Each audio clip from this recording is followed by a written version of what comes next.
بسم اللہ الرحمن الرحیم نحمدہ و نصلی علی رسولہ الکریم اما بعد۔ یہ ایک مختصر ویڈیو ہے جو پاکستان کے سیاسی حالات کے حوالے سے جو میرے تجزیے ہیں ان کا ایک تسلسل ہے۔ میں نے پچھلے 3-4 روز میں جناب مولانا فضل الرحمان صاحب کی بھی تقاریر سنی ہے، میاں محمد شہباز شریف وزیر اعظم پاکستان کی تقاریر بھی سنی ہے، شیخ رشید جو سابق وزیر داخلہ ہیں ان کی تقریر بھی سنی، عمران خان سابق وزیر اعظم کی تقریر بھی سنی۔ تو مجھے یہ دیکھ کر انتہائی افسوس ہوا کہ جس طرح سے مسجد نبوی کی توہین کا واقعہ ہوا تھا، جس میں ان لوگوں نے ایک غلیظ سیاست جو تھی اس کو مدینہ منورہ میں پہنچایا اور اپنے گندے خیالات کا وہاں پہ اظہار کیا، جس کی وجہ سے ان کے خلاف FIR بھی درج ہوئی۔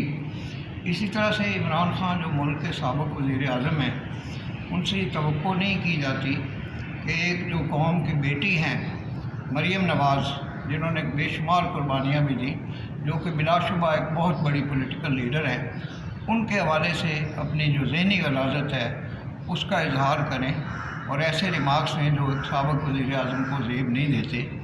اگر یہ بات شیخ رشید کہتا، ڈبو کہتا، کوئی اور کہتا تو ہم پھر بھی کہتے کہ چلو ان کا کلچر ہے گندی گالیاں دینا، غلاظت کو بکھیرنا، لیکن میرا یہ خیال ہے کہ یہ لوگ اپنی موت آپ مر جائیں گے۔ جس طرح کی گندی زبان استعمال کر رہے ہیں، جس طرح لوگوں کو گمراہ کر رہے ہیں، تو میں حالانکہ ان کے حوالے سے سخت زبان استعمال کرنا نہیں چاہتا تھا، لیکن یہ موقع مہیا کر رہے ہیں۔ جس طرح سے ان کی حرکات و سکنات ہیں، یہ پاکستان کے کلچر کو تباہ کر دیا ہے ان لوگوں نے، اور پاکستان کے خزانے کو بھی لوٹ کر خالی کر دیا ہے، اور بلا شبہ ان سے بڑا چور، ڈاکو اور کرپٹ کوئی بھی نہیں ہے، اور عوام الناس آہستہ آہستہ سمجھ رہے ہیں کہ ان کو عوام سے کوئی ہمدردی نہیں ہے، یہ صرف اپنا اقتدار چاہتے ہیں۔